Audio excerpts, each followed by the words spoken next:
બેસો બેસો.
ओम ओम ओम। परम चिदाकाश, परम ज्योति, अखंड ज्योति, महाचिदाकाश, स्वयं प्रकाश, संपूर्ण प्रकाश, पूर्ण ब्रह्म, अनंत तेजगण, अनंत चिदगण, परमाकाश, केवल अनंत शुद्ध तेजगण, परमाकाश, अखिल आत्मा, पूर्ण ब्रह्म, परमात्मा, परम चिदाकाश, परम ज्योति, अखंड ज्योति, अनंत पूर्ण परम चिदाकाश, परम शांति, स्वयं सिद्ध, स्वयं प्रकाश, स्वयं पूर्ण, स्वस्वरूप, यही सब कुछ है, इसके सिवा कुछ नहीं है। शून्यभास, अनंत कोटि, महाकल्पो है ही नहीं। महाचिदाकाश, स्वयं प्रकाश, संपूर्ण प्रकाश, महाचिदाकाश ज्योति, अनंत, अखंड, अभेद, महाचिदाकाश ज्योति, महातत्व, महासामान्य, महाचिदाकाश स्वसंवेद्य, सहज निर्विकल्प, महाचिदाकाश परम कैवल्य, परम शांति, पूर्ण ब्रह्म, अनंत, संपूर्ण, निरपेक्ष सत, परम चिदाकाश, अनंत, पूर्ण, निरपेक्ष सत, अनंत, संपूर्ण, अपरिघी, निर्भ्रांत, निरपेक्ष, वशिष्ठ राम, निर्वाण उत्तरार्ध, राउंड 40मो राउंड।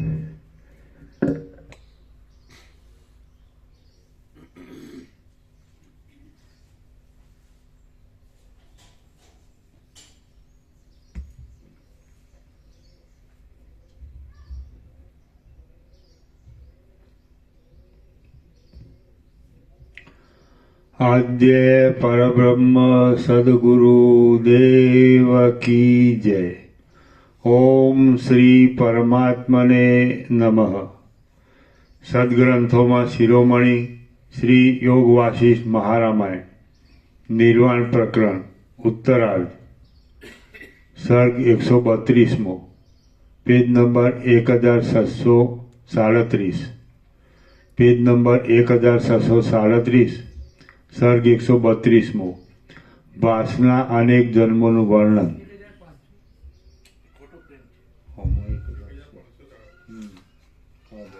બરોબર. હા, પેજ નંબર 1537. આમાં ખોટું લખેલું. Page number 1537, સર્ગ 132મો. વાસના અનેક જન્મોનું વર્ણન. આ 132મા સર્ગમાં ભાસ ફરીવાર પણ પોતાના જન્મોની પરંપરા વિશે વર્ણન કરશે અને અનેક આશ્ચર્યોનું તથા સંસારની નિસારતાનું પણ નિરૂપણ કરશે. ભાસ બોલ્યો, હું મંદરાચળની વિશે કોમળ મંદાર વૃક્ષોના નિકુંજરૂપી ઘરમાં મંદરા નામની એક અપ્સરાનું આલિંગન કરી સૂતો હતો.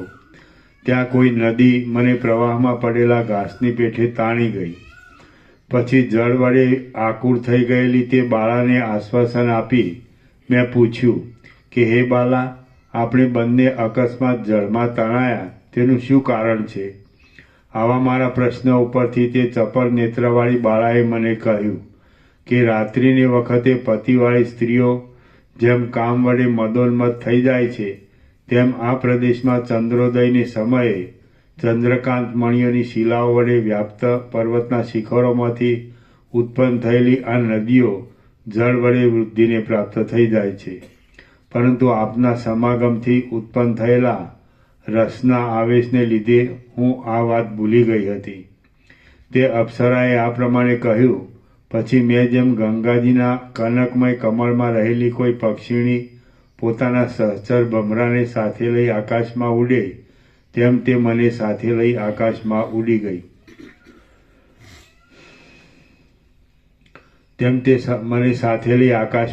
ગઈ હતી.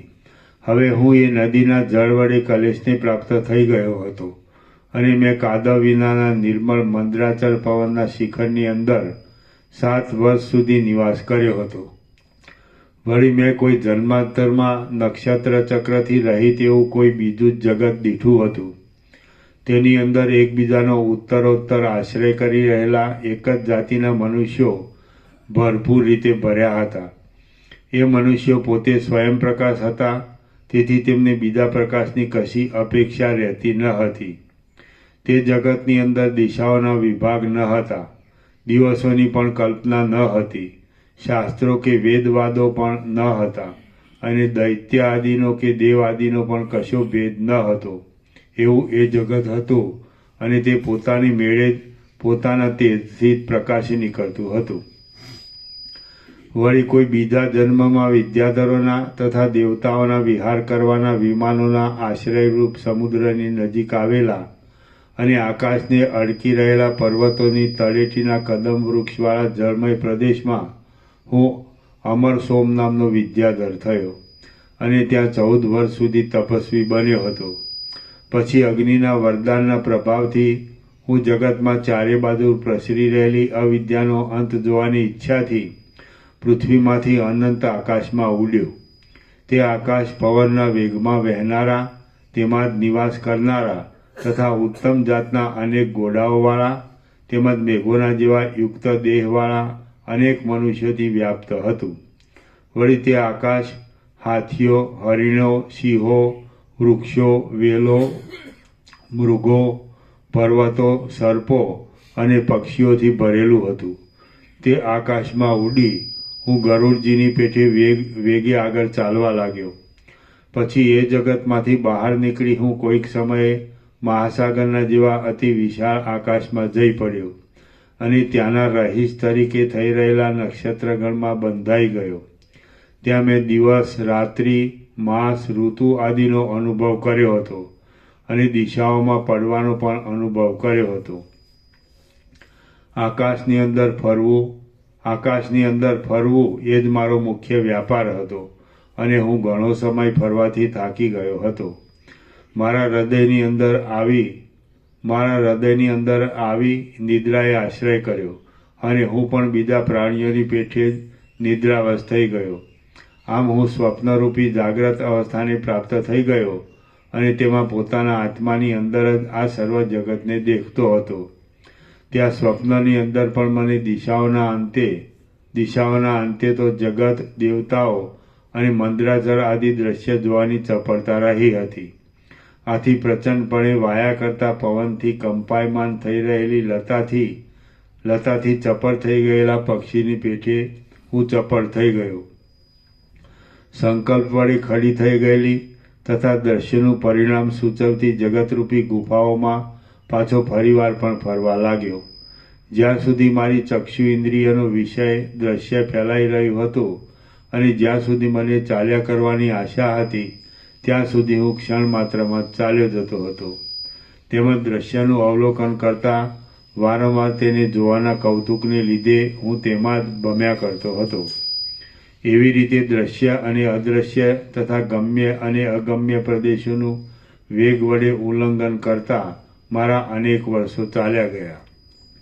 પરંતુ દ્રશ્યરૂપી અવિદ્યા સાવ મિથ્યા છે, છતાં અજ્ઞાનને લીધે હૃદયમાં રૂઢ થઈ રહેલી છે. જેમ સાવ મિથ્યા જ હોવાને છતાં અજ્ઞાનને લીધે હૃદયમાં રૂઢ થઈ રહેલી પિશાચીના અંતને કોઈ બાળક દેખી શકતો નથી, તેમ હું પણ એ દ્રશ્યરૂપી અવિદ્યાના અંતને જોઈ શક્યો નહીં. આ કશું સત્ય નથી એવા વિચારથી સિદ્ધ થયેલા અનુભવની અંદર હું સ્થિર થઈ રહ્યો હતો. છતાં હું તે વિષયને જોતો એટલે મને થતું કે આ સત્ય છે.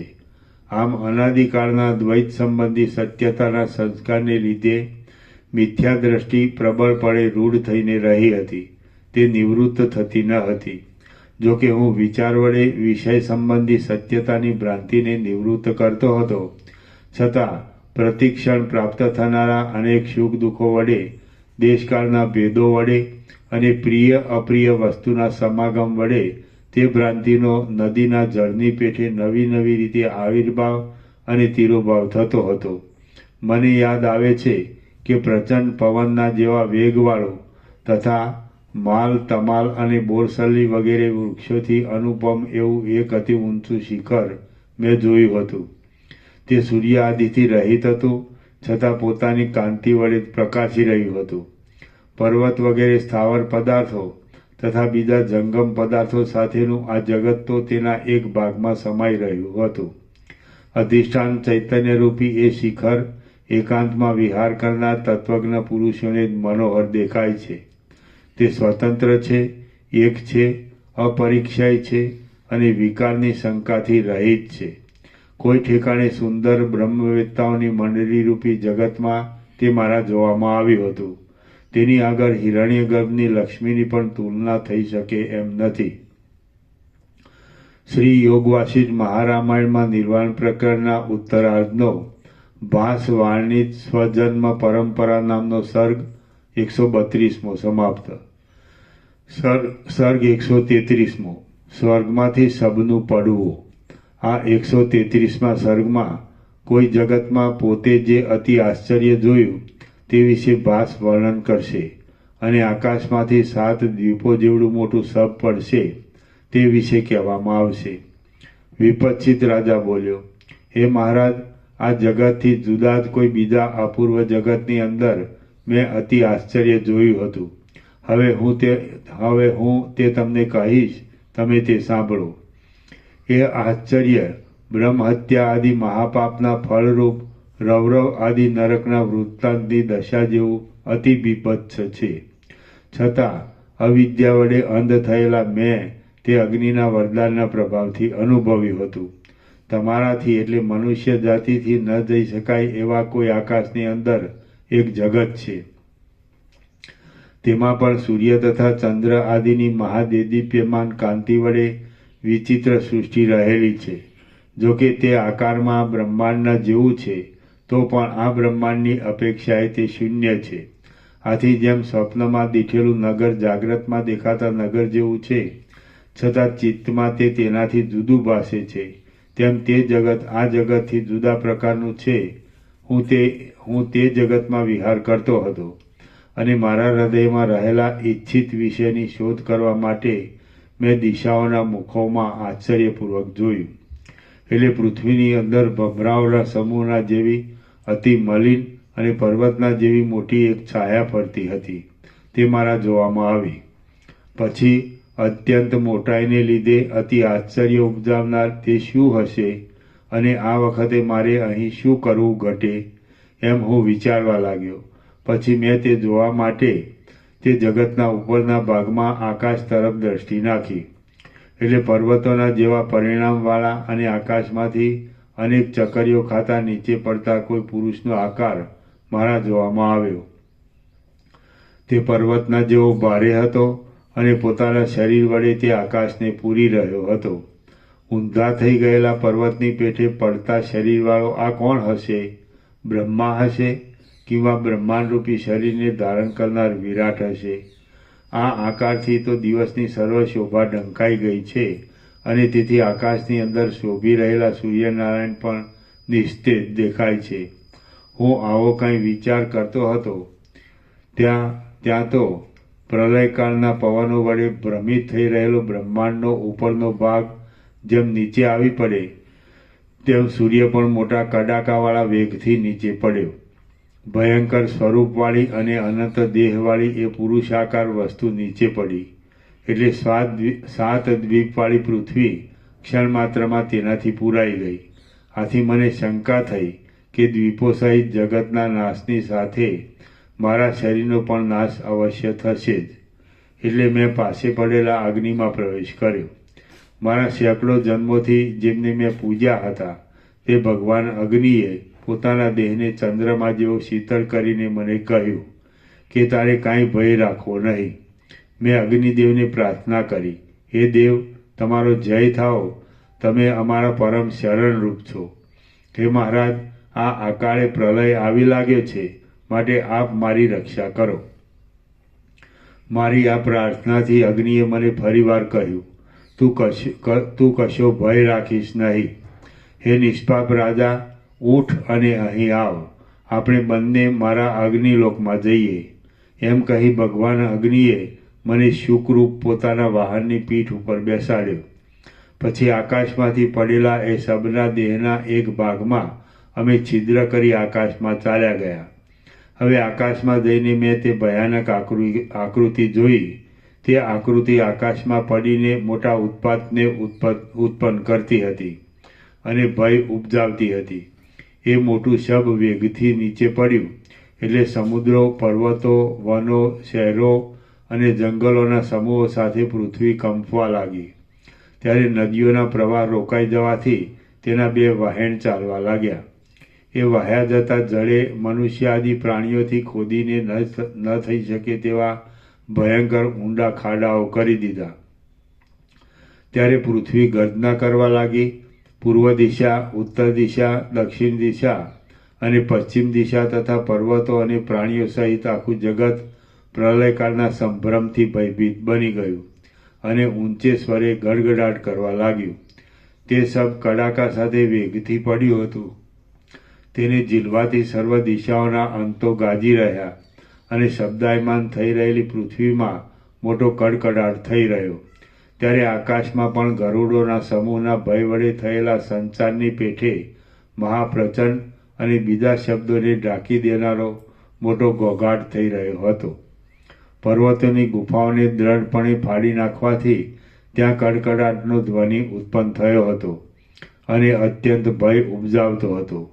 એ શબ્દ એવો તો ભયંકર હતો કે ઉત્પાતો વડે અને ભયંકર વેગને લીધે ઝાડની પેઠે આકર્ષાઈ આવેલા પ્રલયકાળના પવનોથી મત બની ગયેલા પ્રલયકાળના વરસાદોની ગર્જનાનો પણ તે તિરસ્કાર કરતો હતો.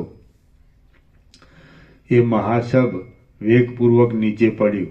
ત્યારે પૃથ્વીની અંદર મોટી ગર્જના થઈ રહી અને દિશાઓના સર્વ મુખોમાં પણ મહાન કડેડાટી થઈ રહી. આથી જાણે સેંકડો ઠેકાણે ધક્કો લાગવાથી પૃથ્વીના સેંકડો ભાગ વિંધાઈ ગયા હોય તેવું જણાતું હતું. વળી ત્યારે કુલાચલ પર્વતોના મોટા તટો ફાટી જતા હતા તથા હિમાલય પર્વતના શિખરો ઠેઠ પાતાળ તળ સુધી નીચે જઈ પહોંચતા હતા. મેરુ પર્વતની શિલાના જેવા આકારવાળું તે સબ નીચે પડ્યું ત્યારે પર્વતોના શિખરોના ચૂરેચૂરા થઈ ગયા અને પૃથ્વી પણ ફાટી ગઈ. ત્યારે સમુદ્રો ક્ષોભને પ્રાપ્ત થઈ ગયા. પર્વતો જમીનદોસ્ત થઈ ગયા, સર્વ પ્રાણીઓ પીડાવા લાગ્યા અને પ્રલયની વાટ જોનાર રુદ્રગણો ક્રીડા કરવા લાગ્યા. ત્યારે સૂર્ય પૃથ્વી ઉપર નીચે આવી પડ્યો, દ્વીપોના માર્ગો ઢંકાઈ ગયા, પર્વતોનો ગાણ વળી ગયો અને આખા દેશની પૃથ્વી ખેદાન મેદાન થઈ ગઈ. આકાશચારી દેવતાઓ તે શબ્દનો આકાર જોતો માનવા લાગ્યા કે આ તો જાણે બીજો પૃથ્વીલોક નીચે આવી પડ્યો હોય, બીજું અર્ધ બ્રહ્માંડ નીચે પડતું હોય, અથવા તો જાણે આકાશ જ મૂર્તિધારી બની નીચે પડતું હોય એવું લાગે છે.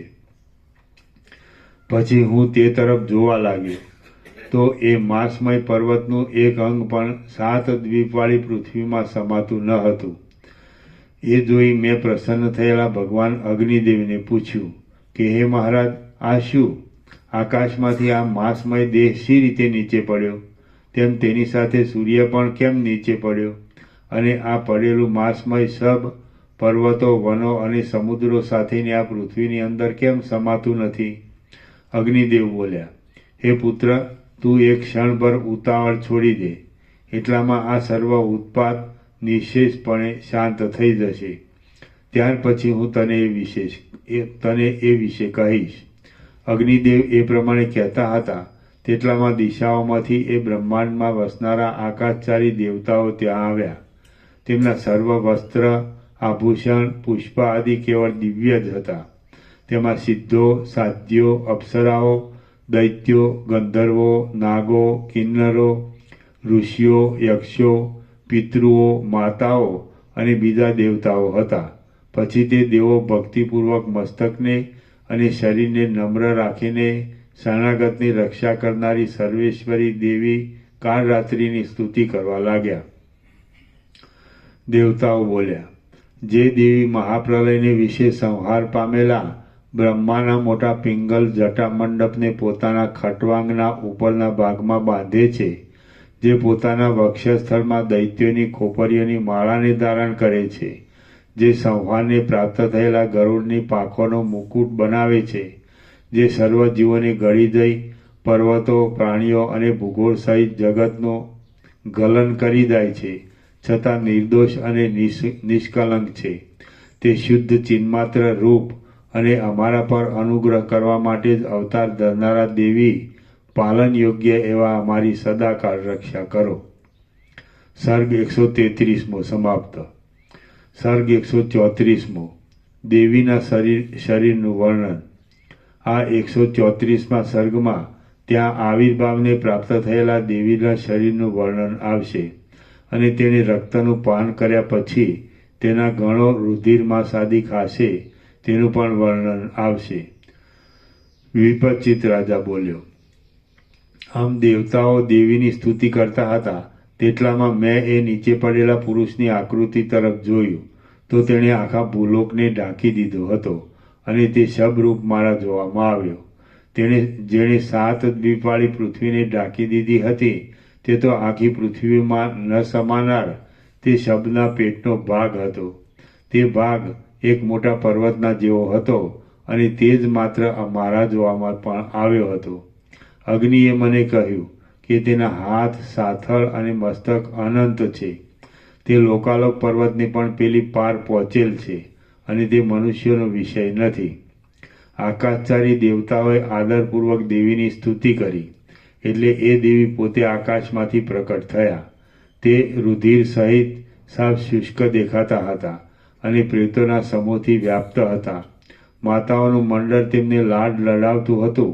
કુંભાંડ, યશ અને વેતાળોના સમૂહથી તે જાણે આકાશને તારાવાળું બનાવી દેતા હતા. શિરાઓવાળા, નાડી નસોવાળા લાંબા ભુજદંડો વડે તે આકાશને વનના જેવું કરતા હતા અને દિશાઓમાં દાહ ઉત્પન્ન કરનારા પોતાના દર્શિપાત વડે તે જાણે સૂર્યથી સૃષ્ટિ કરતા હોય તેવા જણાતા હતા. દીપી નીકળતા નાના પ્રકારના આયુધોના આકારો વડે તે જણજણાટનો અવાજ ઉત્પન્ન કરતા હતા અને જાણે આકાશની અંદર પક્ષીઓના સમૂહના સેંકડો ટુકડા કરતા હોય તેવા દેખાતા હતા. તેમના દેહમાંથી જ્વાળાઓ નીકળતી હતી અને તેમના શરીરના અવયવો નેત્રના અગ્નિની ગરમીથી યુક્ત હતા આથી તે લાંબા વાંસોના વનોના જેવી કરોડો યોજન સુધી ફેલાઈ રહેલી કાંતિને ચારે બાજુ વિખેરતા હતા. દાંતોની કાંતિરૂપી ચંદ્રમાના પ્રકાશરૂપી દૂધ વડે તે દિશાઓના મુખોને સ્નાન કરાવતા હતા અને કૃશ અતિ લાંબા તથા અતિ વિસ્તારવાળા શરીર વડે તેમણે આખા આકાશને પૂરી દીધું હતું. કશો પણ આધાર અને આશ્રય ન હોવાથી તે સંધ્યાકાળના વિસ્તારવાળા વાદળાની પંક્તિના જેવા દેખાતા હતા. તે પ્રેતના આસન ઉપર બેઠા હતા અને પરબ્રહ્મની અંદર ચિદાકાશમાં તેમનો સારી પેઠે આવિર્ભાવ થયો હતો. તેમનું સ્વરૂપ મહાતેજસ્વી હતું. તે સંધ્યાકાળના વાદળાના જેવા રાતા હતા અને આકાશરૂપી સમુદ્રની અંદર તે વડવાનલના જેવી શોભા ધારણ કરતા હતા. શબોના અવયવો વડે તેમજ મુસલ, ભાલા, તોમર, મુદગર, ઉલુખલ, કાંડણીઓ, હલ અને આસન વડે ચંચળ થઈ રહેલી માળાઓને તે ચારે બાજુ વિખેરી દેતા હતા. જેમ વર્ષા ઋતુમાં ખીલી રહેલો પર્વત પોતાના અચળ સ્થિર દેહની અંદર ઘોઘરા અવાજની સાથે શિલાઓની પંક્તિને ધારણ કરે છે, તેમ તે દાંતના કડકડાટીના અવાજના આડંબરની સાથે આકાશરૂપી આંગણાની અંદર હાડપિંજરોની માળા ધારણ કરતા હતા. દેવતાઓએ કહ્યું કે હે દેવી, હે અંબિકા, આ સબ આપને અમે ઉપહાર રૂપે ભેટ કરેલું છે, માટે પોતાના પરિવાર સહિત આપ તરત જ તેનો ઉપભોગ કરો. દેવતાઓના સમૂહે આ પ્રમાણે પ્રાર્થના વચન કહ્યા એટલે દેવી પોતે સર્વની પ્રાણ શક્તિરૂપ હોવાથી પ્રાણવાયુ વડે તે શબમાંથી રુધિરરૂપી ક્ષારનું વિના પ્રયાસે આકર્ષણ કરવા માંડ્યા. જેમ સંધ્યાકાળના મેઘોનો સમૂહ મેરુ પર્વતની ગુફામાં પ્રવેશ કરે છે, તેમ પ્રાણ વડે આકર્ષણ કરાતું તે શબનું રુધિર દેવી ભગવતીના મુખમાં પ્રવેશ કરવા લાગ્યું. એ ચંડિકા દેવી પ્રથમ શુષ્ક હતા, તેથી પોતે જ્યાં સુધી રક્તપાત વડે તૃપ્ત થઈ પુષ્ટ થયા ત્યાં સુધી તેમણે આકાશમાં રહી પ્રાણ વડે આકર્ષાયેલું તે શબનું રુધિર પીધું. તે રુધિરનું પાન કર્યા પછી દેવી રુધિરપાનથી પુષ્ટ શરીરવાળા થઈ ગયા. વર્ષા ઋતુના વાદળાના સમૂહની પેઠે તેમનો રંગ લાલ દેખાતો હતો અને તેમના ચપળ નેત્ર વીજળીની જેમ ચમકતા હતા. ભગવતીનું ઉદર લાંબુ દેખાતું હતું. તેમણે વિષમ સર્પોના આભૂષણો પહેર્યા હતા. તે રુધિરરૂપી આસવના મદથી મદોન્મદ દેખાતા હતા અને તેમણે પોતાના સર્વ આયુધોને ધારણ કર્યા હતા. પોતાના શરીર વડે અર્ધપૂર્ણ થઈ રહેલા આકાશની અંદર ભગવતીએ નૃત્યનો આરંભ કર્યો અને લોકાલોક પર્વતોના શિખરોના અગ્રભાગમાં રહેલા દેવતાઓ તે નૃત્યને દેખતા હતા. પછી જેમ કોઈ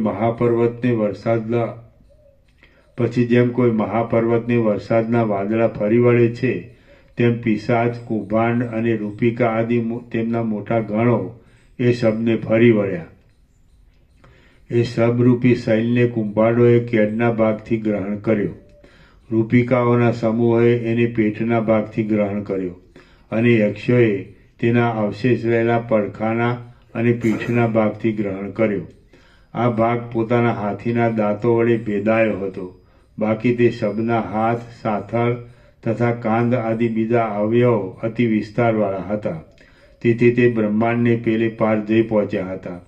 આ કારણે એ ભાગો દેવીના પિશાચ તથા કુંભાંડ આદિ ગણોને હાથ આવ્યા નહોતા.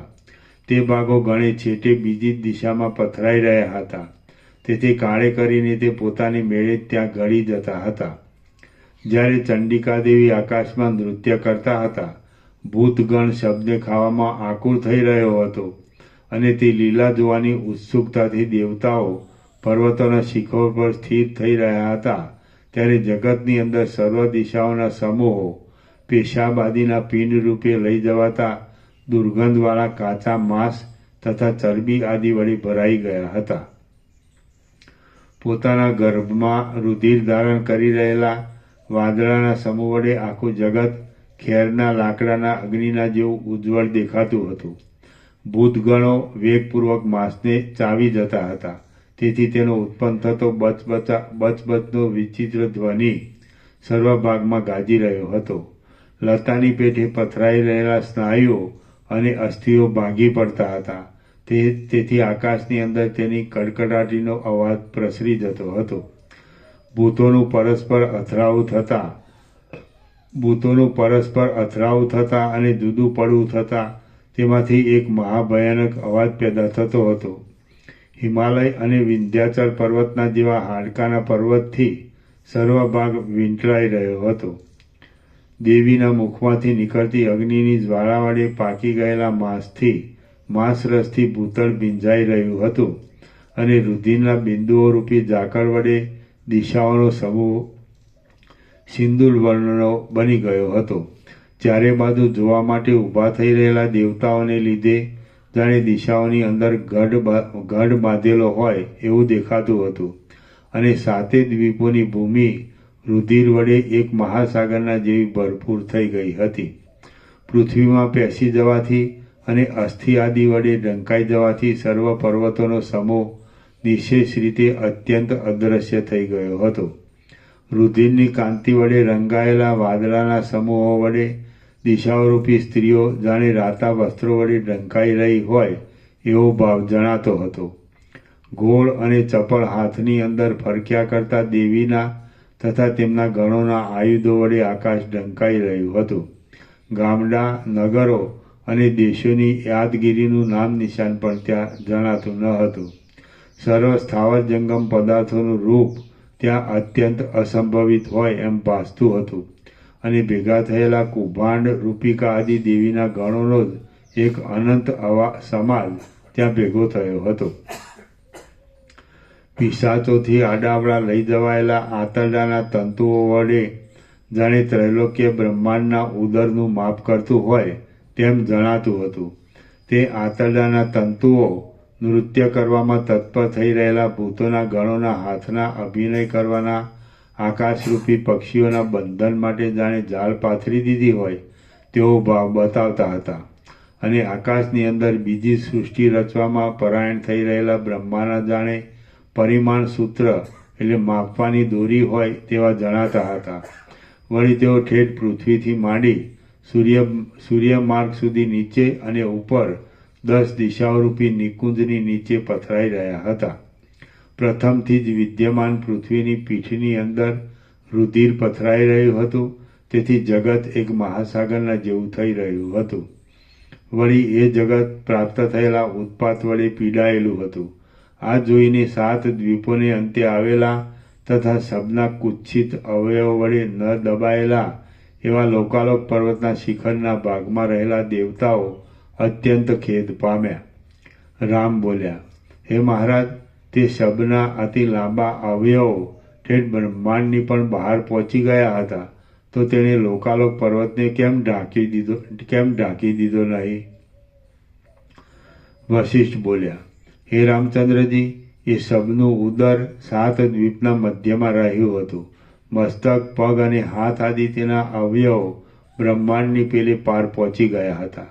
છતાં 2 પડખા વડે બંને સાથળના મધ્યથી કેડનો બંને પડખાના ભાગથી તથા મસ્તક અને બંને ખભાના મધ્ય ભાગથી શિખરો ઢંકાઈ ગયા ન હતા. આથી તે લોકાલોક પર્વત ઊંચો દેખાતો હતો. તાપને લીધે જળ વગરના થઈ રહેલા ધોળા વાદળાની પેઠે સ્વચ્છ નિર્મળ કાંતિવાળા દેવતાઓ મેરુ પર્વતના શિખરો ઉપર બેઠેલા જણાતા હતા. ફેલાયેલ અવયવવાળા તથા નીચે મોઢે પડેલા તે શબને જ્યારે ભૂતોનો સમૂહ ભક્ષી રહ્યો ત્યારે માતાઓ નૃત્ય કરતી હતી. રુધિરના પ્રવાહો વહ્યા જતા હતા અને મેદનો એટલે ચરબીનો ગંધ ચારે બાજુ પ્રસરી રહ્યો હતો. ત્યારે દુઃખિત થઈ ગયેલા સૌ દેવતાઓ નીચે પ્રમાણે વિચાર કરવા લાગ્યા. અહો, ખરેખર કષ્ટની વાત છે કે પૃથ્વી ક્યાં ચાલી ગઈ, સમુદ્રો ક્યાં જતા રહ્યા, મનુષ્યના સમાજ ક્યાં ગયા, પર્વતો પણ ક્યાં જતા રહ્યા. કષ્ટની વાત છે કે લોકોત્તર ચંદન, મંદાર અને કદમના વન વડે સુશોભિત એવો અને પુષ્પોના મંડપ સમો તે મલયાચળ ક્યાં જતો રહ્યો.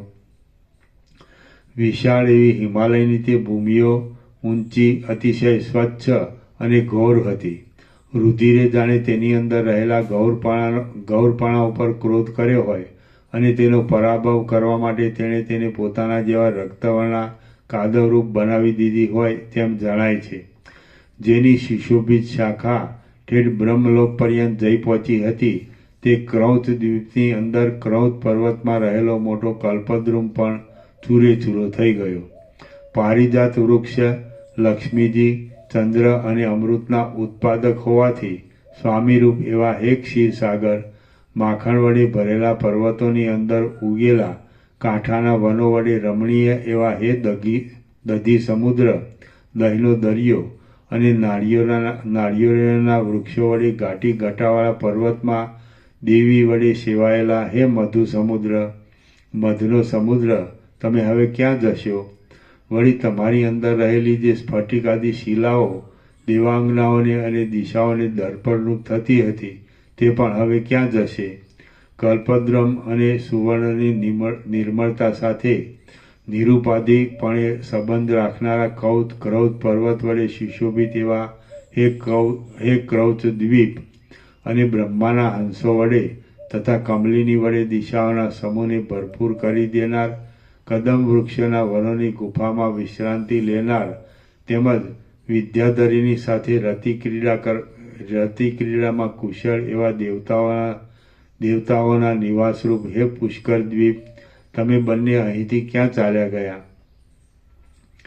મીઠા સમુદ્રના તીવ્ર તાપને નિવૃત્ત કરનારા તથા પુષ્પો વડે ઢંકાઈ રહેલી પૃથ્વીને વિચિત્ર કરનારા વનોનું, ગોમેધ દ્વીપનું, ત્યાંના કલ્પવૃક્ષનું, ત્યાંની સુવર્ણલતાઓનું, તેથી સુંદર લાગતી ગુફાઓનું, કલ્પવૃક્ષોના વનો વડે ઢંકાઈ રહેલા તથા તેના પુષ્પો વડે ધોળા થઈ રહેલા શાકદ્વીપના પર્વતોનું, શાકદ્વીપનું અને તેના કલ્પવૃક્ષનું, એમ 9 પદાર્થોનું સ્મરણ કરતા સ્વર્ગ સુખને ઉત્પન્ન કરનારા પુણ્યનો ઉદય થાય છે. સંતાનક નામના દેવવૃક્ષો મંદ પવન વડે ચપળ પલ્લવોવાળી બાલલતાઓ સાથે જોડાઈ રહ્યા હતા અને તેથી સર્વ વનો સર્વ દિશાઓની અંદર સુગંધના પ્રકાશ ફેલાવી રહ્યા હતા. એ વનો તો હમણાં ભાગી પડેલા છે. અહો, ખેદની વાત છે કે હવે બિચારા લોકોનો સમૂહ શી રીતે વિશ્રાંતિને પ્રાપ્ત થશે તે હું જાણી શકતો નથી. ઇક્ષુ રસના, શેરડીના રસના સમુદ્રના કિનારે શિલાની પેઠે જામી ગયેલા સાકરોના પર્વતોથી સુશોભિત ભૂમિઓની અંદર હવે ફરીવાર ક્યારે પ્રસિદ્ધ માધુર્યવાળા ગોળના મોદકપણાને જોઈશું? વળી ક્રીડા માટે બનાવેલી સાકરની પૂતળીઓને પણ ક્યારે જોઈશું? તાલ અને તમાલના વનો વડે રમણીય વનની અંદર આવેલા પર્વતના કદમના વૃક્ષો વડે અને કલ્પવૃક્ષ વડે શીતળ એવા સુવર્ણમય સ્થાનોમાં બેસીને અનેકવાર અનુભવેલા ચંદન લતાઓરૂપી સુંદરીઓના નૃત્ય હવે આપણે ક્યારે જોઈશું? હાય, કષ્ટની વાત છે કે જાંબુના વૃક્ષના તે ઉત્તમ ફળો દેખવામાં ન આવવાથી કેવળ સ્મરણ કરવા યોગ્ય થઈ ગયા. દ્વીપોને તથા સમુદ્રોને પોતાની મેખલા રૂપે ધારણ કરી રહેલી આ જંબુદ્વીપની ભૂમિ તેમના રસરૂપી જળ વડે ઉત્પન્ન થયેલી નદીને વહન કરે છે. શિલીન્દ્ર નામના વૃક્ષો વડે અવકાશ રહિત એવા પર્વતોની ગુફાઓમાં મદ્યપાન વડે મત્ત બની ગયેલી દેવાંગનાઓના નૃત્યથી અને ગાયનથી સુશોભિત એ સુરોધ સમુદ્રનું અમે જ વારંવાર સ્મરણ કરીએ છીએ. ત્યાં પ્રાતઃકાળમાં ચંદ્રવિકાસી કમળ જેમ કરમાઈ જાય છે અને હમણાં જેમ પૃથ્વીનું વિદારણ થઈ જાય છે, તેમ અમારું ચિત્ત પણ ચિરાઈ જાય છે. રુધિરરૂપી જળ વડે ભરપૂર આ નવા મહાસાગરના ઉપરના ભાગમાં સુવર્ણના મેરુ આદિ સેંકડો પર્વતોના શિખરો કાંતિ વડે દેદીપ્યમાન દેખાય છે. તે કાંતિ ઉત્તર આદિ દિશાઓના મુખમાં સૂર્યના ઉદય અને અસ્તની નજીકની ભૂમિ ઉપર પ્રતિબિંબિત થઈ રહેલી અને સંધ્યાકાળને લીધે અરુણ એવી કંઈક ઉદય પામેલ ચંદ્રમાની કળાના જેવી છે. હાય, આવા સાગરરૂપી જળના સમૂહથી વીંટાયેલી અનેક દ્વીપો વડે સુશોભિત ઊંચા ગિરિરાજોમાં વિશ્રામ લેનારા મેઘોની ઘટારૂપી નીલકમલોના આધારરૂપ નદીઓ, વનો, અરણ્યો અને શૂરવીર પુરુષોથી શોભાયમાન નગરો, ગામડા તથા બ્રાહ્મણોના ગામોરૂપી વસ્ત્ર વડે રમણીય તેમજ વૃક્ષો, પલ્લવો અને અંકુરોરૂપી ભૂષણવાળી એ પૃથ્વી હમણાં ક્યાં જતી રહી તે અમે જાણી શકતા નથી. શ્રી યોગ વાસિષ્ઠ મહારામાયણના નિર્વાણ પ્રકરણના ઉત્તરાર્ધનો દેવ પરિદેવન વર્ણન નામનો સર્ગ 134મો સમાપ્ત. સર્ગ 135મો. પૃથ્વીનું નામ મેદિની કેમ પડ્યું? આ 135મા સર્ગમાં ભૂતોનો સમૂહ જ્યારે એ સબનું માંસ ખાઈ જશે અને રુધિર પી જશે ત્યારે મેદ વડે આખી પૃથ્વી વ્યાપ્ત થવાનું અને શેષ રહેલા રુધિર વડે રુધિરનો સમુદ્ર થયાનું વર્ણન કરવામાં આવશે. વશિષ્ઠ બોલ્યા, મદોન્મત્ત ભૂતોના સમૂહે શબ્દનો માત્ર કંઈક જ ભાગ બાકી રાખ્યો. એટલે દિશાઓની અંદર આવેલા લોકાલોક પર્વતમાં રહેલા ઇન્દ્ર સહિત સર્વ દેવતાઓ કહેવા લાગ્યા કે આ આકાશ વિદ્યાધરોના અને દેવતાઓના વિહાર માટે કલ્પાયેલા વિમાનોનો સંચાર થવામાં આશ્રયરૂપ છે. તેને વિશે પણ તેને ગરમ કરવાને દેવીના ગણોએ આંતરડાના જાળા પાથરી દીધેલા છે. એ જાળા જાણે મેદ વડે ભરેલા અને પવન વડે ફેલાઈ રહેલા નિર્મળ વાદળાના ખંડોથી વ્યાપ્ત મોટું આકાશ હોય તેવા દેખાય છે. જુઓ, સાતેય દ્વીપોની અંદર ભૂતોએ મેદના ચરબીના જળો પસારી દીધા છે. ભૂતોએ સબના માંસનું ભક્ષણ કરેલું છે અને રુધિરનું પાન કરેલું છે. તેથી આ પૃથ્વી કાંઈક હમણાં દેખાવા લાગી છે. સર્વ પ્રાણીઓને આનંદ આપનારી આ પૃથ્વી હમણાં મેદરૂપી ચરબીરૂપી વસ્ત્ર વડે વીંટાયેલી સર્વ અવયવોવાળી થઈ રહી છે. એ ખરેખર ખેદની વાત છે. આ વનો પણ મેઘરૂપી શરદ ઋતુના મેઘ સમૂહોથી જાણે કદમ વડે વીંટાયેલ હોય તેવા દેખાય છે. જુઓ, આ તે શબના અસ્થિઓ મોટા પર્વતના જેવા થઈ રહ્યા છે અને તે હિમાલય પર્વતના શિખરની પેઠે દિશાઓના તટોને વીંટાઈ વળ્યા છે.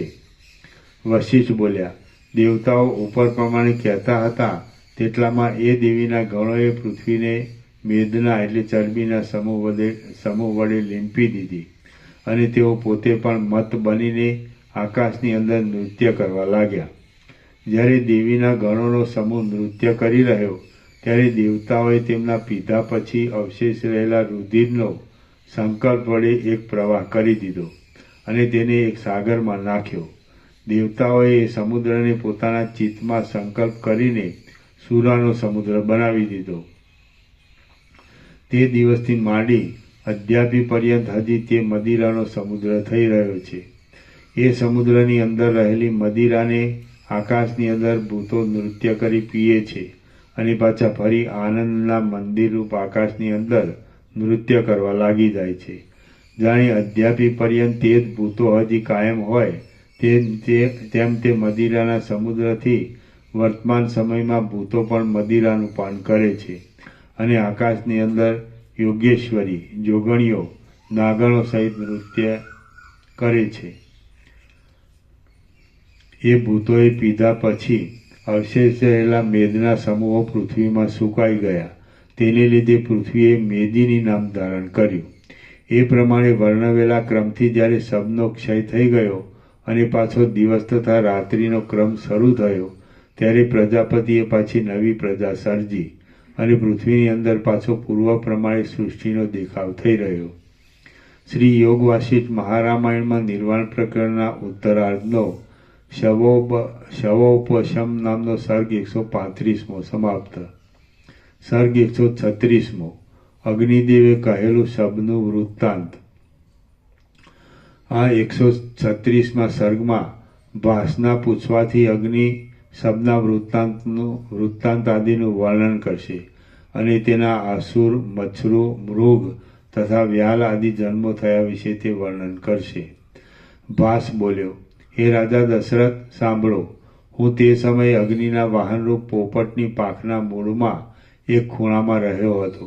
મેં મહાન અગ્નિદેવને પૂછ્યું, હે ભગવાન, હે સર્વના યજ્ઞના ઈશ્વર, હે સ્વાહાના અધિપતિ હુતાસન, આ સબ પ્રથમ કોણ હતું અને અત્યારે શા નિમિત્તથી તેની આવી દશા થઈ?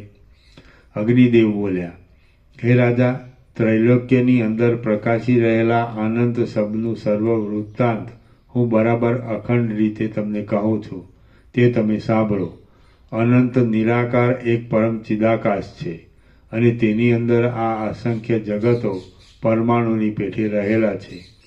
એ શુદ્ધ ચિદાકાશ સર્વવ્યાપી છે, સર્વના આત્મારૂપ છે અને તેની અંદર ક્યાંક પોતાની મેળે જ વિષયાકાર જ્ઞાનને રૂપે સંકલ્પ સ્ફૂર્તિ થઈ પછી અને તેની અંદર ક્યાંક પોતાની મેળે જ વિષયાકાર જ્ઞાનને રૂપે સંકલ્પ સ્ફૂર્તિ થઈ પછી તમે જેમ કોઈ પથિકની ભાવના કરતા સૂઈ જાઓ તો પોતાના આત્માને સ્વપ્નમાં પથિક રૂપે દેખો, તેમ તેણે પોતાની ભાવનાના બળથી પોતાના ચિન્મય સ્વભાવને લીધે પોતાની તેજના પરમાણુરૂપ જીવરૂપ જોયો.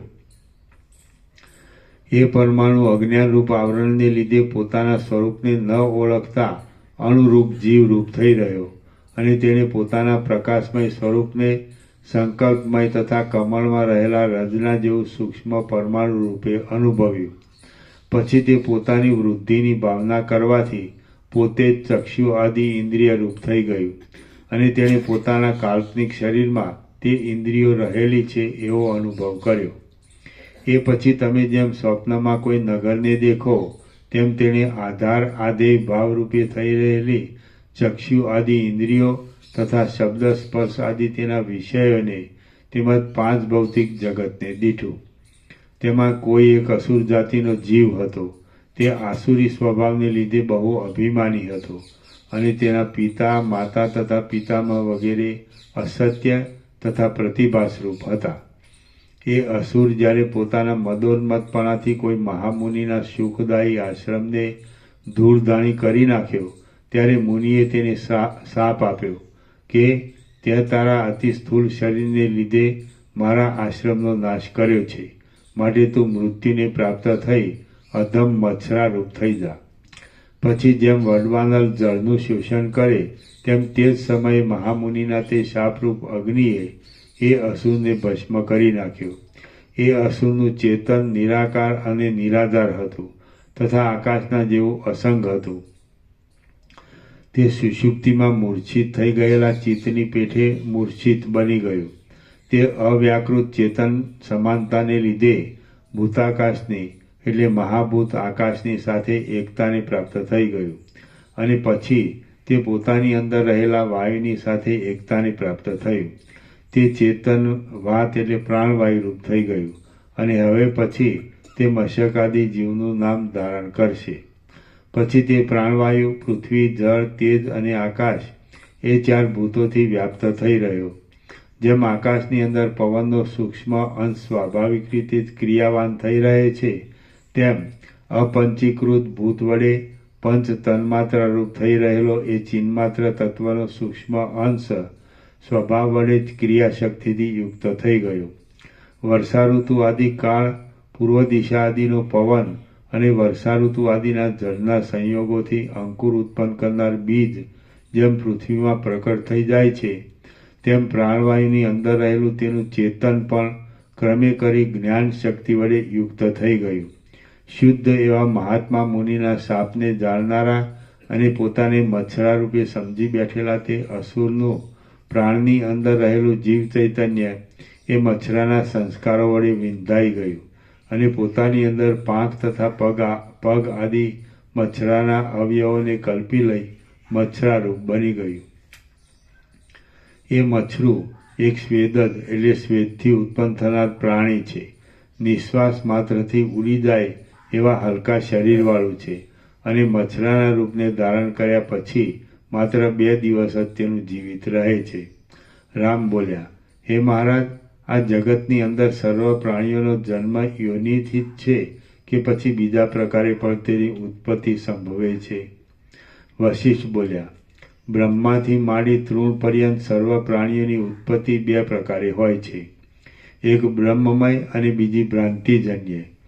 એ બંને વિશે હું વિવેચન કરું છું તે તમે સાંભળો. અનાદિકાળથી રૂઢ થઈ રહેલી જગતની ભ્રાંતિને લીધે પંચભૂતો તથા તન્માત્રાઓ વડે રંગાઈ જઈ તે આકારે પ્રાણીઓની જે ઉત્પત્તિ થાય છે તે ભ્રાંતિજન્ય છે અને દ્રશ્યમાં તેની સંગતિ ઠીક મળે છે. બાકી નિત્ય મુક્ત બ્રહ્મની અંદર જગતની ભ્રાંતિનું ભાન જ હોતું નથી, પરંતુ તેને વિશે તો પોતાની મેળે વિવત રૂપે જીવભાવનો આવિર્ભાવ થાય છે અને આ સર્વ જરાયુજ આદિ પ્રાણીઓની ઉત્પત્તિ થાય છે. આવો નિશ્ચય થતાં એ દશામાં સર્વ પ્રાણીઓના જન્મ વિશે જે પ્રતીતિ થાય છે તે બ્રહ્મમય કહેવામાં આવે છે અને તે યોનિજન્ય નથી. કૌંસમાં પરંતુ કપિલ તથા સનક આદિ સિદ્ધ મહાત્માઓને જ જ્ઞાનને લીધે આવું અનુભવમાં આવે છે, બાકી બીજા ક્ષુદ્ર જીવોને જણાતું નથી. આમ એ બંને પ્રકારના જન્મનો ક્રમ છે તેમાં એ બંનેમાંથી મચ્છરું તો જગતની અનાદિકાળથી રૂઢ થઈ રહેલી ભ્રાંતિને લીધે જ ઉત્પન્ન થયું હતું. તેનો જન્મ કંઈ બ્રહ્મમય ન હતો, માટે હું તેની ચેષ્ટાનો ક્રમ કહું છું તે તમે સાંભળો. તે મચ્છરાએ પૃથ્વીની અંદર શેરડીઓમાં, કોમળ બાળતૃણમાં અને લતા આદિના સમૂહમાં ગણગણાટ કરી રહેલા મચ્છરાની સાથે ગણગણાટ કરીને તથા ક્રીડા કરીને પોતાનું એક દિવસનું અડધું આયુષ્ય ગાળી નાખ્યું. પછી તે મચ્છરાએ બીજે દિવસે પોતાની પત્ની મચ્છરીની સાથે બાળલીલાપૂર્વક બાળતૃણોરૂપી હિંચકાથી લાંબા સમય સુધી હિંચકા ખાવા માંડ્યા. આમ હિંચકા ખાવાથી તથા તેમાં ભટકવાથી તે મચ્છરું થાકી ગયું અને કોઈ ઠેકાણે વિશ્રામ લેવા બેસતું હતું. તેટલામાં હરિણના પગની ખરીઓરૂપી પર્વત તેની ઉપર પડ્યો અને તેના ચૂરે ચૂરા થઈ ગયા. મરણ સમયે હરિણનું મોઢું જોવામાં આવવાથી એ મચ્છરાનો પ્રાણ તેના આકારની ભાવનામાં ગયો અને પ્રથમ કહેલા ક્રમ પ્રમાણે ઇન્દ્રિય આદિ ભાવનું ગ્રહણ કરી લઈ તે મૃગરૂપ થઈ ગયો. અરણ્યની અંદર વિહાર કરતા એ મૃગને કોઈ પારધીએ ધનુષ્ય વડે માર્યો અને તે સમયે તેની દ્રષ્ટિ પારધીના મુખ ઉપર પડવાથી તે પારધી રૂપ થયો. એ પારધી વનોમાં ફરતા કોઈ મુનિના વનમાં જઈ પહોંચ્યો અને તેણે ત્યાં વિશ્રાંતિ કરી. મુનિનો સંગ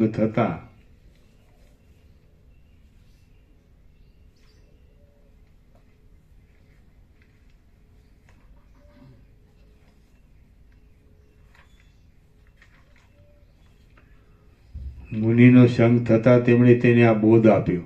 તું ભ્રાંત થઈ જઈને અજ્ઞાનને લીધે આ શું કરે છે? અતિ લાંબા જન્મ, જરા, મરણ આદિ સંસારના દુઃખો ભોગવવા માટે તું મૃગોને કેમ મારે છે?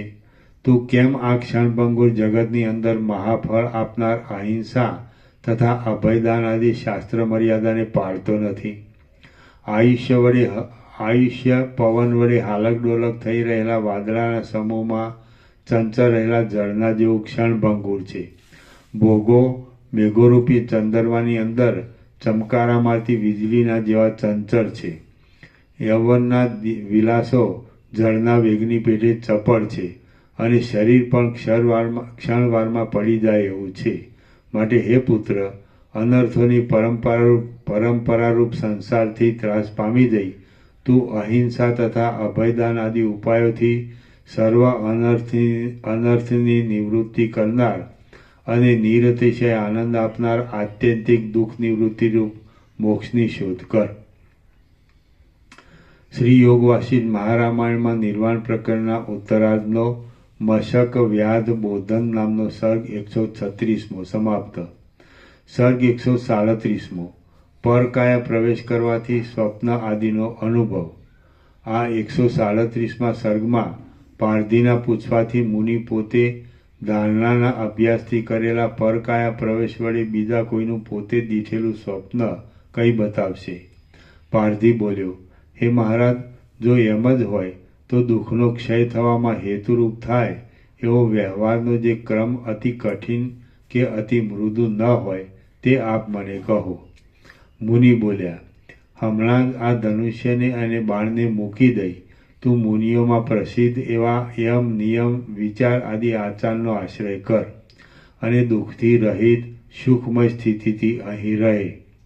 વશિષ્ઠ બોલ્યા, મુનિએ આ પ્રમાણે બોધ આપ્યો એટલે એ પારધીએ ધનુષ્ય તથા બાણને મૂકી દીધા.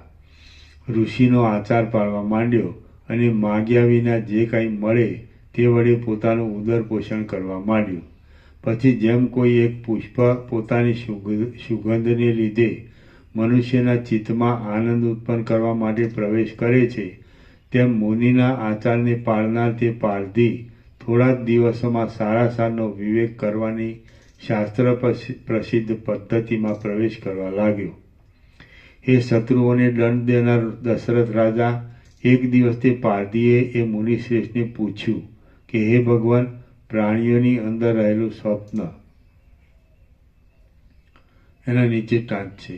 ટીકાકારે 5 પ્રકારે પ્રશ્નનું વિવરણ કરેલું હોવાથી તે 5 પ્રશ્ન અહીં જણાવ્યા છે, પણ એક જ પ્રશ્ન વિશેષ સંગત જણાય છે કે હે મહારાજ, અંદર રહેલું સ્વપ્ન બહાર રહેલા જગત પ્રપંચની પેઠે કયા ઉપાયથી સ્પષ્ટ રીતે દેખાય, જે ત્રીજા પ્રશ્ન રૂપે દર્શાવવામાં આવ્યો છે. હે ભગવાન, પ્રાણીઓની અંદર રહેલું સ્વપ્ન જાગ્રતની પેઢી બહાર કેમ દેખાય છે, તેમજ બહાર રહેલો જાગ્રત પ્રપંચ સ્વપ્નરૂપ થઈ અંદર કેમ દેખાય છે. પ્રાણીની અંદર રહેલું સ્વપ્ન કયા ઉપાય વડે અને શી રીતે દેખાય છે. અંદર તથા બહાર રહેલો પ્રપંચ સ્વપ્નરૂપ થઈ કેમ દેખાય છે. વળી જો પ્રપંચ જો સ્વપ્નરૂપ હોય તો પછી અંદર અને બહાર એ 2 પ્રકારે કેમ દેખાય છે. મુનિ બોલ્યા, હે સાધુ, હું પણ જ્યારે પ્રથમ વિવેકી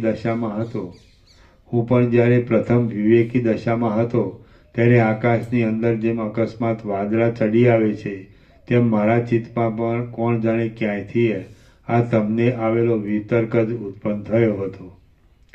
પછી તેનો નિર્ણય કરવાની ઈચ્છાથી મેં ધારણાનો અભ્યાસ કર્યો અને પદ્માસન વાળી હું સર્વ પ્રાણીઓના આત્મારૂપ ચિત્ત સત્તાની અંદર સ્થિર થઈ રહ્યો.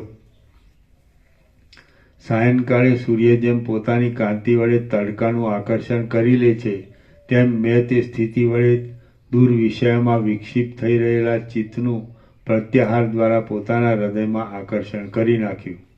પછી પ્રાણની અંદર રહેલી ચિત્ત સત્તાની પ્રેરણાથી મેં જીવની ઉપાધિરૂપ ચિત્તની સાથે પ્રાણને પુષ્પથી બહાર નીકળેલા સુગંધની પેઠે શરીરમાંથી રેચક પ્રાણાયામ વડે બહાર કાઢ્યો.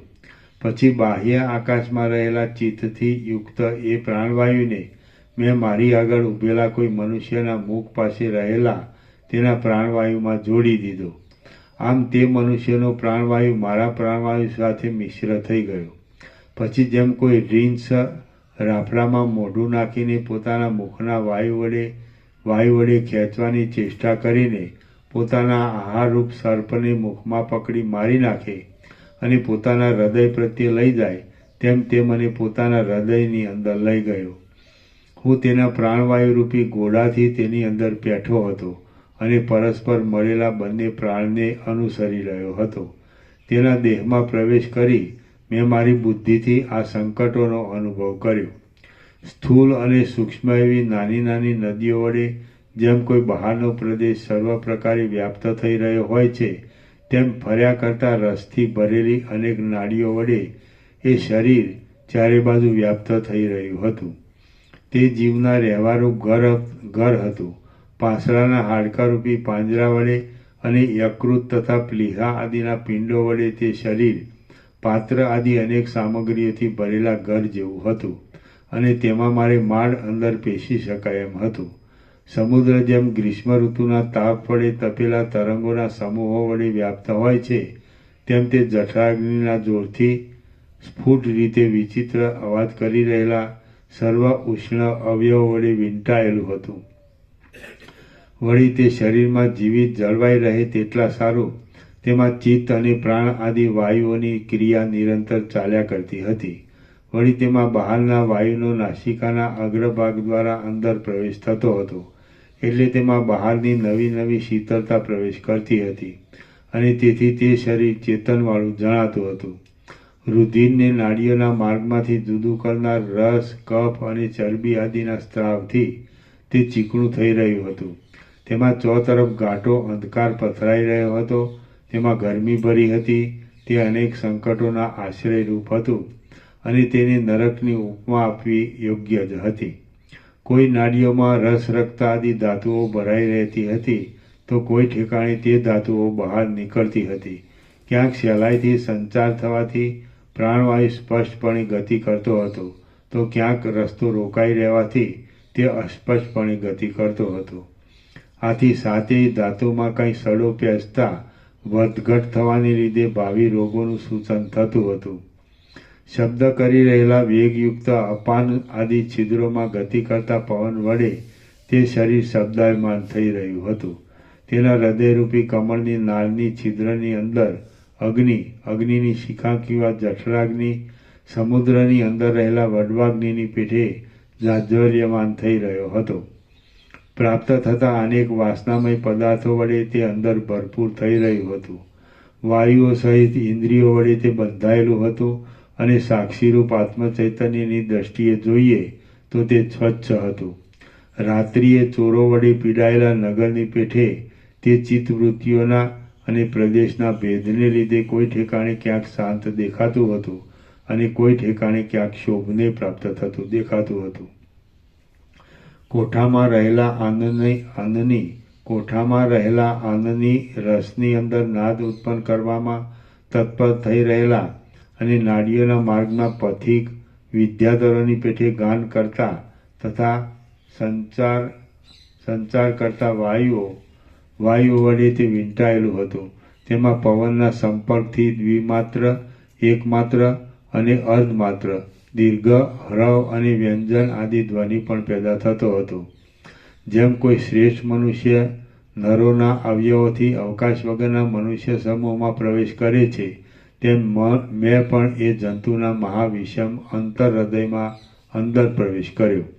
પછી એ રાત્રિએ જેમ સૂર્યનું તેજ ચંદ્રમાં પ્રવેશ કરે છે તેમ મેં તેના હૃદયની અંદર રહેલા તેજો ધાતુમાં, ઓજસરૂપી ધાતુમાં પ્રવેશ કર્યો. તે માર્ગ પાસે હતો, છતાં અનેક નાડીઓ વચમાં આવવાથી તે જાણે બહુ દૂર હોય તેમ જણાતો હતો. જેનાથી ત્રણેયલોક અરીસાની પેઠે જોવામાં આવે છે અને જે ત્રૈલોક્યની સર્વ વસ્તુઓનો દીવાની પેઠે પ્રકાશક છે તે જીવાત્મા તેજની અંદર રહે છે. સૂર્ય વડે વિકસિત થયેલા પુષ્પની અંદર સુગંધ અને શીતળતા સર્વત્ર રહેલા છે, છતાં તેના કેશરાઓમાં તે વિશેષે કરીને સ્થિતિ રાખે છે. તે જ પ્રમાણે જીવ શરીરની અંદર સર્વ ભાગમાં રહેલો છે, છતાં ઓજસમાં, તેજરૂપી ધાતુમાં તે વિશેષે કરીને સ્થિતિ કરે છે. જીવનમાં આધારરૂપ એ ઓજની અંદર હું અલક્ષિતપણે દાખલ થઈ ગયો. ગળાની અંદર ઢંકાયેલો દીવો જેમ ગળાના સૂક્ષ્મ છિદ્રમાંથી અંદર સંચાર કરતા પવનથી રક્ષાય છે, તેમ તેઓ જ ચારે બાજુ પ્રાણવાયુઓ અને તે ઇન્દ્રિયોના અભિમાની દેવતાઓથી રક્ષાતું હતું. પછી જેમ સુગંધ પવનમાં પ્રવેશ કરે છે, સૂર્ય રાત્રિએ ચંદ્રમામાં પ્રવેશ કરે છે અને જળ માટીના વાસણમાં પ્રવેશ કરે છે, તેમ મેં જીવની સાક્ષાત ઉપાધિરૂપ એવા મનોમય કોષ, વિજ્ઞાનમય કોષ અને આનંદમય કોષની અંદર પ્રવેશ કર્યો. જીવનું એ ઓજ, મનોમય કોષ આદિ ઉપાધિ જાણે કોઈ બીજા ચંદ્રમાના કિરણો હોય તેવું પ્રકાશમય હતું. ધોળા વાદળાના જેવું કોમળ હતું. માખણ તથા ગોળની પેઠે સ્નેહથી અને મધુરતાથી ભરપૂર હતું અને ક્ષીરસાગરના પરપોટાની પેઠે સુંદર હતું.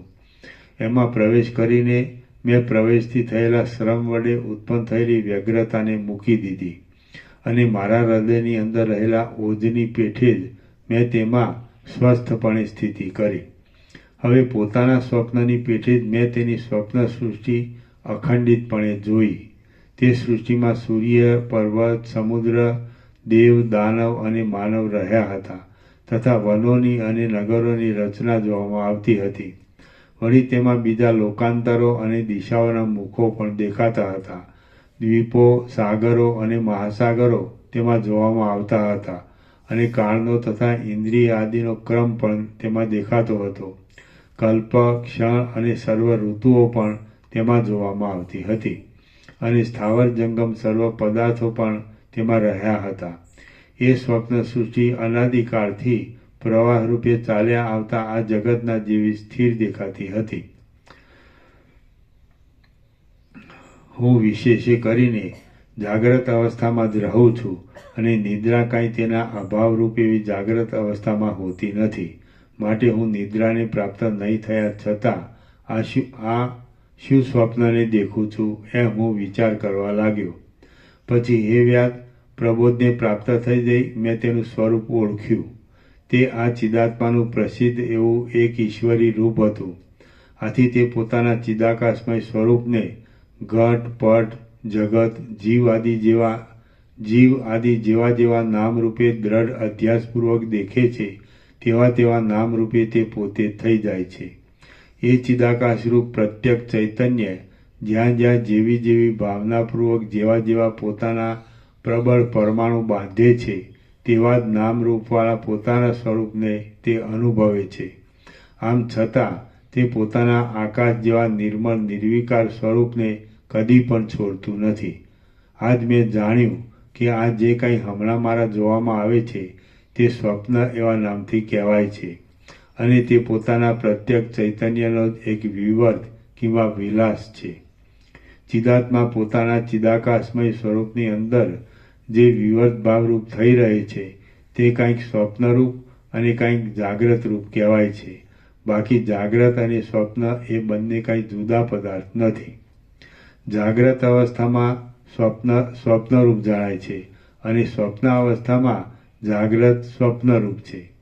સ્વપ્નની અવસ્થામાં સ્વપ્ન પોતે જાગ્રત રૂપ જણાય છે અને જાગ્રતમાં જાગ્રત પોતે જ જાગ્રત રૂપ જણાય છે. આમ જાગ્રત અવસ્થા પણ બે પ્રકારની કલ્પાય છે. હે મહાશય, પુરુષ પોતે ચિન્માત્ર છે તો પછી સેંકડો શરીરોનો નાશ થતાં તેનો ક્યાં નાશ થાય છે? તેનો શી રીતે નાશ થાય છે અને કોનો નાશ થાય છે? કેમ કે ચિન્માત્ર તત્વ ચિદાકાશ રૂપ છે અને અધ્યારોપ દ્રષ્ટિથી જોઈએ તો પણ એ તે જ દેહની પેઠે થઈ રહ્યું છે. તે પોતે અનંત છે, નિર્વિભાગ છે અને તે જ મૂર્ત અમૂર્ત આકારે જોવામાં આવે છે.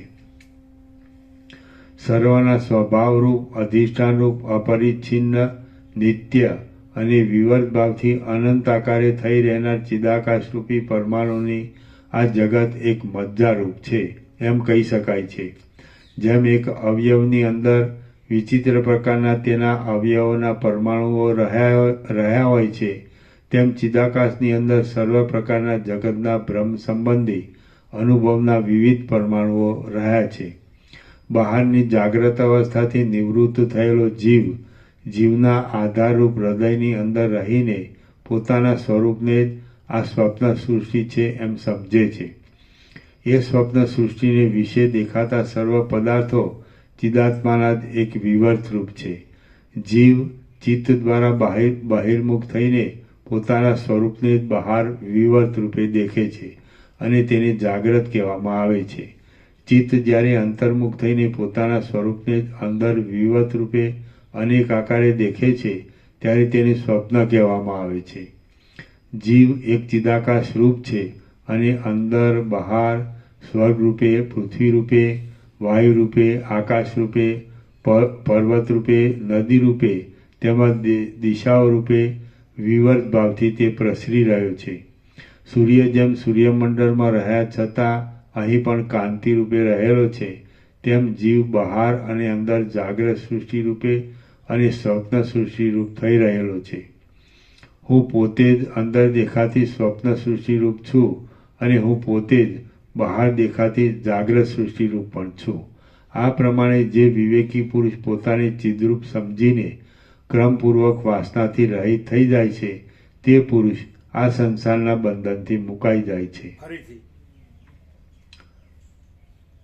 સૂર્ય જેમ હું પોતે જ અંદર દેખાતી સ્વપ્ન સૃષ્ટિરૂપ છું અને હું પોતે જ બહાર દેખાતી જાગ્રત સૃષ્ટિરૂપ પણ છું. આ પ્રમાણે જે વિવેકી પુરુષ પોતાને ચિદરૂપ સમજીને ક્રમપૂર્વક વાસનાથી રહિત થઈ જાય છે તે પુરુષ આ સંસારના બંધનથી મુકાઈ જાય છે. હું પોતે જ અંદર દેખાતી સ્વપ્ન સૃષ્ટિરૂપ છું અને હું પોતે જ બહાર દેખાતી જાગ્રત સૃષ્ટિરૂપ પણ છું. આ પ્રમાણે જે વિવેકી પુરુષ પોતાને ચિદરૂપ સમજીને ક્રમપૂર્વક વાસનાથી રહિત થઈ જાય છે તે પુરુષ આ સંસારના બંધનથી મુકાઈ જાય છે. આ જીવ અછેદ્ય અને અદાહ્ય છે, છતાં જે તેને જુદા જ પ્રકારે રહે છે. આ જીવ અછેદ્ય અને અદાહ્ય છે, છતાં જે તેને જુદા જ પ્રકારે રહે છે તે માણસ બાળકની પેઠે દ્વૈત સંબંધી સંકલ્પરૂપી યક્ષ વડે મોહ પામ્યો છે. આ જીવ અછેદ્ય અને અદાહ્ય છે, છતાં જે તેને જુદા જ પ્રકારે રહે છે તે માણસ બાળકની પેઠે દ્વૈત સંબંધી સંકલ્પરૂપી યક્ષ વડે મોહ પામ્યો છે. જીવ જ્યારે અંતર્મુખ થાય છે ત્યારે પોતાના આત્માને જ અંદર સ્વપ્ન સૃષ્ટિ રૂપ દેખે છે, અને તે જ્યારે બહિર્મુખ થાય છે ત્યારે બહાર પણ તે પોતાના આત્માને જ બાહ્ય સૃષ્ટિ રૂપ દેખે છે. જીવ જ્યારે અંતર્મુખ થાય છે ત્યારે પોતાના આત્માને જ અંદર સ્વપ્ન સૃષ્ટિ રૂપ દેખે છે, અને તે જ્યારે બહિર્મુખ થાય છે ત્યારે બહાર પણ તે પોતાના આત્માને જ બાહ્ય સૃષ્ટિ રૂપ દેખે છે. આમ તેનું પોતાનું સ્વરૂપ જ સ્વપ્ન અને જાગ્રત રૂપ છે. આ પ્રમાણે હું સ્વપ્ન વિશે અને જાગ્રત વિશે વિચાર કરતો હતો તેટલામાં મને સુષુપ્તિ શું હશે એવી જિજ્ઞાસા ઉત્પન્ન થઈ. આથી હું સુષુપ્તિનો અંશ શોધવા માટે પ્રવૃત્ત થયો.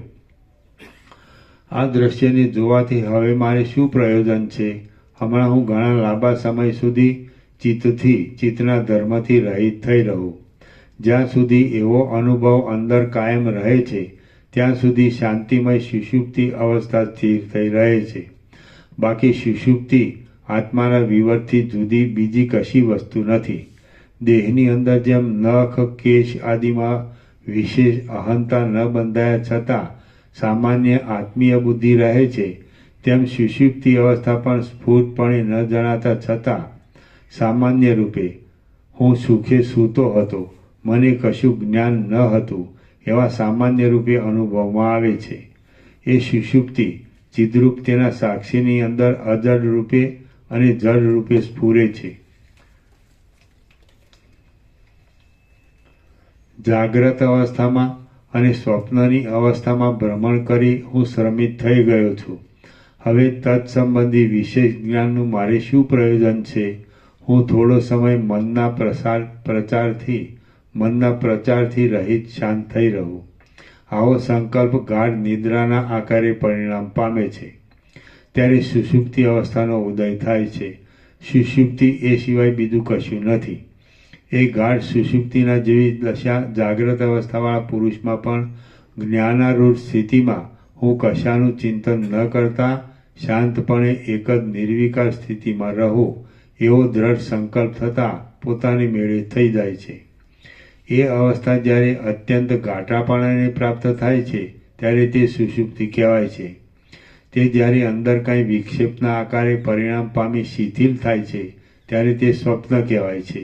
એવી રીતે સુષુપ્તિ અવસ્થાનો નિર્ણય કરી હું પરમેશ્વર બુદ્ધિ વડે યુક્ત થયો અને તુરીય અવસ્થાની શોધ કરવામાં પ્રવૃત્ત થયો. જેમ અંધકારમાંથી પ્રકાશનો લાભ ન થાય તેમ એક શુદ્ધ સમ્યક સંપૂર્ણ જ્ઞાન વિના બીજા કશાથી તુરીય અવસ્થાના સંપૂર્ણ સ્વરૂપનો લાભ થતો નથી.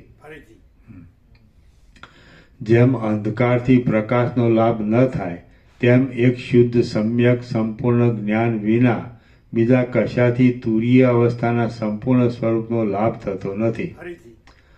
જેમ અંધકારમાંથી પ્રકાશનો લાભ ન થાય તેમ એક શુદ્ધ સમ્યક સંપૂર્ણ જ્ઞાન વિના બીજા કશાથી તુરીય અવસ્થાના સંપૂર્ણ સ્વરૂપનો લાભ થતો નથી.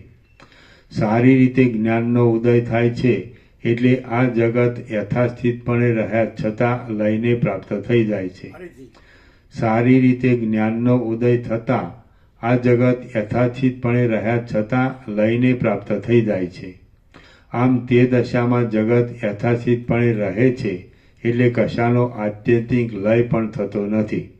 માટે સ્વપ્ન, જાગ્રત અને સુષુપ્તિ એ ત્રણેય અવસ્થા યથાસ્થિત એવી તે સૃષ્ટિઓ સાથે તુરીયની અંદર રહેલી છે, પરંતુ તત્વદર્શીથી જોઈએ તો કશું જ નથી. માટે સ્વપ્ન, જાગ્રત અને સુષુપ્તિ એ ત્રણેય અવસ્થા યથાસ્થિત એવી તે સૃષ્ટિઓ સાથે તુર્યની અંદર રહેલી છે, પરંતુ તત્વદર્શીથી જોઈએ તો કશું જ નથી. જગત કોઈ પણ કારણમાંથી ઉત્પન્ન થયેલું નથી, પરંતુ શાંત અને જન્મ આદિ વિકારથી રહિત બ્રહ્મ જ જગતના આકારે વિવર્ત ભાવથી થઈ રહ્યું છે. પરંતુ તત્વદ્રષ્ટિથી જોઈએ તો કશું જ નથી. જગત કોઈ પણ કારણમાંથી ઉત્પન્ન થયેલું નથી, પરંતુ શાંત અને જન્મ આદિ વિકારથી રહિત બ્રહ્મ જ જગતના આકારે વિવર્ત ભાવથી થઈ રહ્યું છે. આમ સદાકાળ બોધ રહેવો તે જ તુર્ય અવસ્થા છે. તે જ તુર્ય અવસ્થા છે. અદ્વિતીય બ્રહ્મની અંદર સૃષ્ટિની ઉત્પત્તિ થવાના કારણોનો સંભવ નથી, તેથી સૃષ્ટિ આદિ કશું થયું જ નથી. અદ્વિતીય બ્રહ્મની અંદર સૃષ્ટિની ઉત્પત્તિ થવાના કારણોનો સંભવ જ નથી, તેથી સૃષ્ટિ આદિ કશું ઉત્પન્ન જ થયું નથી. પરંતુ જળ જેમ દ્રવ્યપણાને ધારણ કરે છે, તેમ ચિદ્રૂપ આત્મા જ જગતના આકારે થઈ જઈ સૃષ્ટિની કલ્પનાને ધારણ કરે છે. શ્રી યોગવાસિષ્ઠ મહારામાયણમાં નિર્વાણ પ્રકરણના ઉત્તરાર્ધનો જાગ્રત, સ્વપ્ન, સુષુપ્તિ, તુર્ય વર્ણન નામનો સર્ગ 137મો સમાપ્ત. ઓમ ઓમ ઓમ. 1552. 1552. ઓમ ઓમ ઓમ. પ્રસાદ આપી દે. વાહ, હા, એને ક્લિયર.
સફરજન ક્યાં ગયા?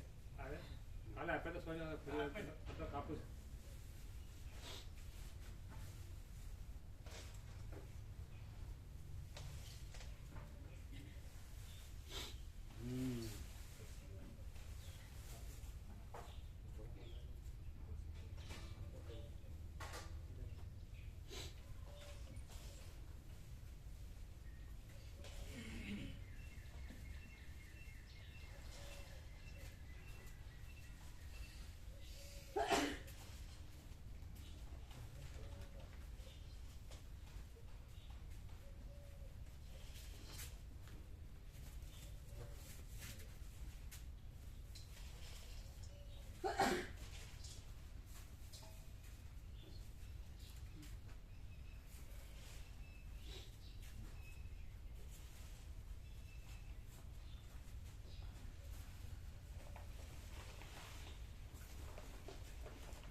આપણો એક છત્રાક્ષર છે, એમાં એક જ છત્રાક્ષર અત્યંત સૂક્ષ્મ સંપૂર્ણ શુદ્ધ અવલોકન જ્ઞાન.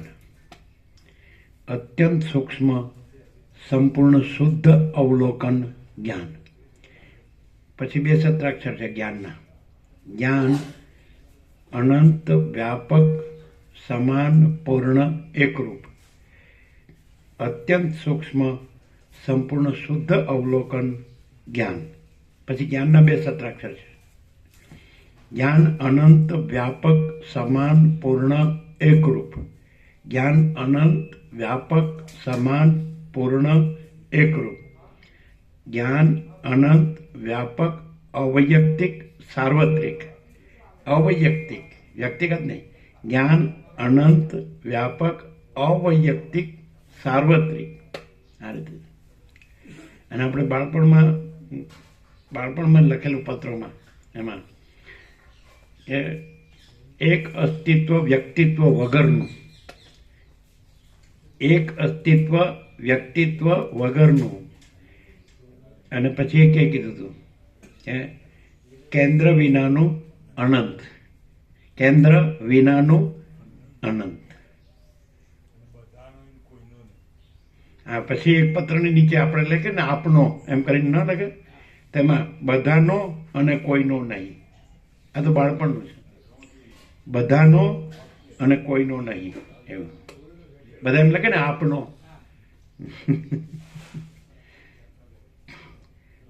પણ આ વસ્તુ શું છે કે બુદ્ધિનો વિષય નથી.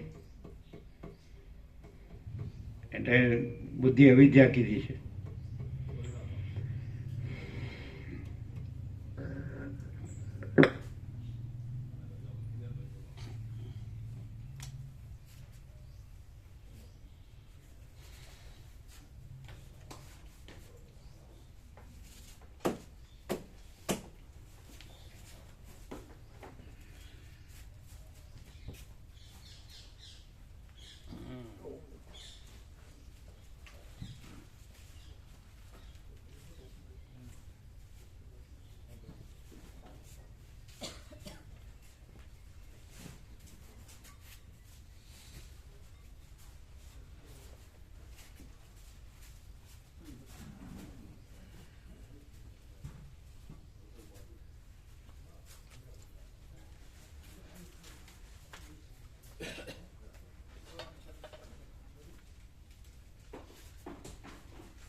ઇન્નેટ છેક અંદરથી, જ્યાં ચિદાકાશ રહેલું છે, જ્યાં બીજું કશું રહેલું નથી.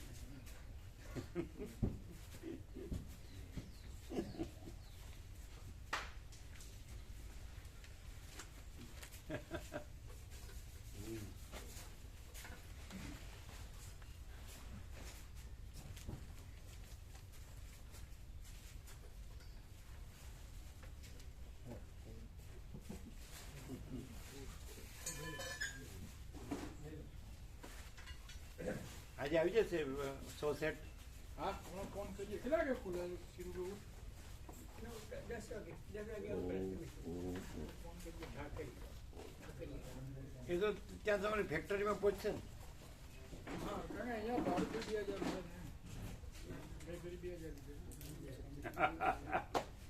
ક્લિયર છે ને?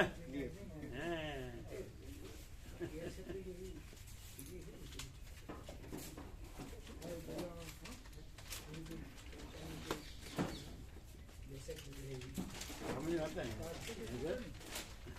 ये लास्ट में जो योग में वो समझ में आता है. हाँ,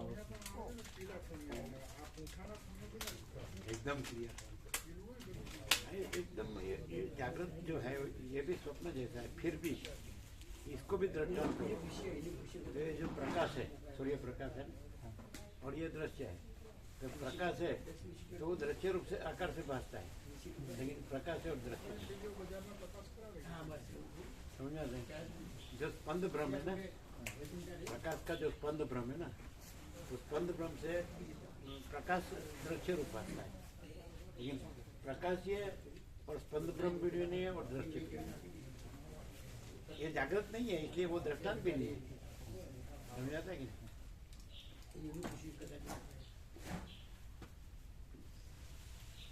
ये प्रकाश नहीं, चैतन्य प्रकाश, चिदाकाश.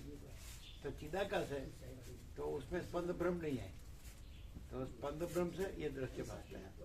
तो स्पंद ब्रह्म भी नहीं है, दृश्य भी नहीं है, और अनंत शुद्ध चिदाकाश, वो केवल स्वरूप है. लेकिन अत्यंत सूक्ष्म संपूर्ण शुद्ध अवलोकन ज्ञान, अत्यंत सूक्ष्म संपूर्ण शुद्ध अवलोकन ज्ञान. એટલે જે બાહ્ય દ્રષ્ટિ છે, સ્થૂળ દ્રષ્ટિ છે, એમાં ન આવે. અત્યંત સૂક્ષ્મ સંપૂર્ણ શુદ્ધ અવલોકન જ્ઞાન જ્ઞાન અનંત વ્યાપક સમાન પૂર્ણ એકરૂપ અને જ્ઞાન અનંત વ્યાપક અવૈયક્તિક સાર્વત્રિક है कि नहीं समझ में आता है जी जी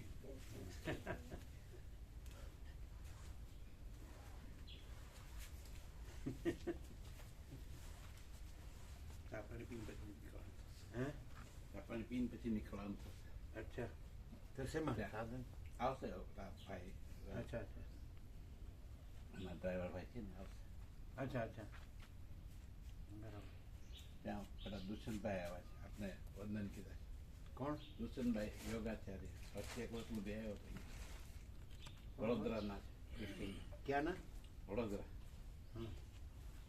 ત્યાં આવ્યા તે યોગા કરાવે છે સ્કૂલોમાં જઈને મારે સાથે રહેવાનું હોય છે ક્યાં ક્યાં ત્યાં આવવાના આ વડોદરાથી આપણા આશ્રમમાં આવ્યા છે કોપા દુષ્યંતભાઈ છે યોગાચાર્ય છે અને એ બધી સ્કૂલોમાં બાળકોને યોગા વગેરે કરે. બરાબર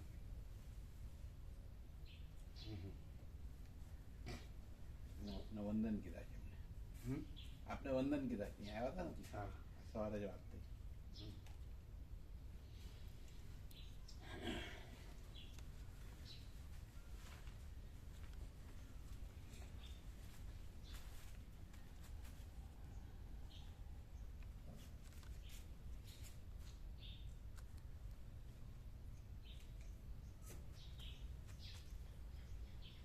પછી એક અસ્તિત્વ વ્યક્તિત્વ વગરનું અને કેન્દ્ર વિનાનું આ કેન્દ્ર કેન્દ્ર વિનાનું અનંત આ બધું તો બાળપણ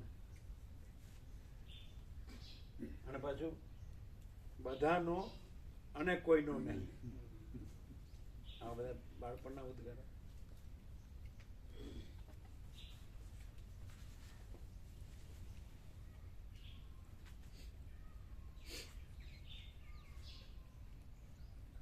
એક એમ કે